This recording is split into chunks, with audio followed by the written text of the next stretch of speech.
Hey, so in this video, I'm gonna show you how you can create a task in project and what are the different types of tasks that you can create. So to create the new task, you're gonna click here on new and then click on task. I'm gonna say record prepared entries. And then I'm gonna select the prepared spelling. Okay, I'm gonna select the section. So in this case, I want this task to show up in this section, balance sheet review. Assignee, you can select one or more person. So in this case, I'm going to select myself. Priority is optional. Tag, so in case if you wanted to associate some sort of tag to with the task, you can do that as well. Because this is a closed project, by default, the task will automatically reoccur with the project, and that is why I'm not going to change anything with this recurrence. But depends on what kind of task you are creating, you can set the recurrence accordingly. The due date, again, in this case, you can say, for this task, I'm going to say 10th of June, right? Description is something, in case if you want to include it, you can do that. Description is more of an SOP or steps kind of it with the task. So in case if you wanted to associate some notes or steps or even some sort of hyperlinks, you can do that as well.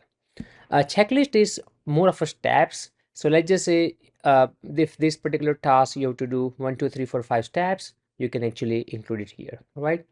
And then custom field. So in case if you guys have created any custom field with for the task, you're gonna find them here. Okay. The task is a public or private. So public and private meaning if it is set to public, which means all the people who have access to this particular project will be able to see this task. Private means the task will only be seen by the person who has created it and to the person who it is assigned to, right?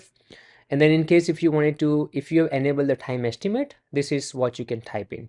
And in case you wanted to attach any file like with the task, you can do that. So there is a permanent file, which means whatever document or file that you upload here, that is permanent. So next close, so let's just say in this case you are looking at the May close.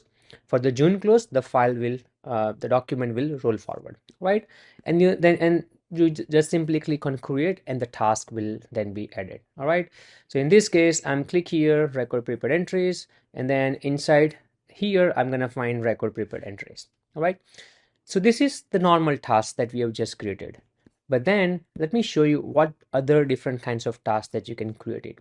So when you click on the task option again, you're gonna find these two tabs, which is a review point and GL rec. So review point is something that is provided by default in Xenett. This is a kind of task where Xenett actually reads your QuickBooks data and zero data, and it's gonna show you the transactions around that. So for example, I have already added various review points here, uncategorized entries, entries without class. These are called review points. And for each review points, you're gonna see the count. And when you see the count, which means you can click on it, you can look at the transactions and you can work on it, you can fix it as well. So that is also a task, but it's just associated with the accounting data. Okay. So that's what we call review point. And you can also create the new review point by your own. So if I take you back on a task, in review point, there are default ones that Xenett is providing you. But in case if you would like to create a custom review point by your own, you can also do that. All right.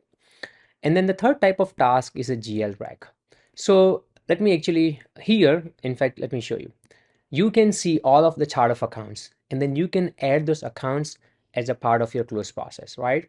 So a lot of our customers, what they do, they have a process of reconciling each and every GL as a part of their close process.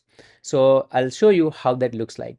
So I have this section called bank and credit card reconciliation, wherein I have added this GL rec.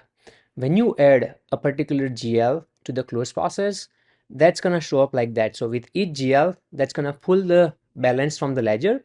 And then when you click on the plus sign, you can literally do the external reconciliation. This is not literally like you're reconciling your bank account in your QuickBooks or Zero, but this is more of an external reconciliation where you are literally defining like, hey, this is a balance as per books. This is a balance as per my bank statement. This is the total of unclear transactions, and then you save it. In fact, you can also attach any screenshot or working papers with that.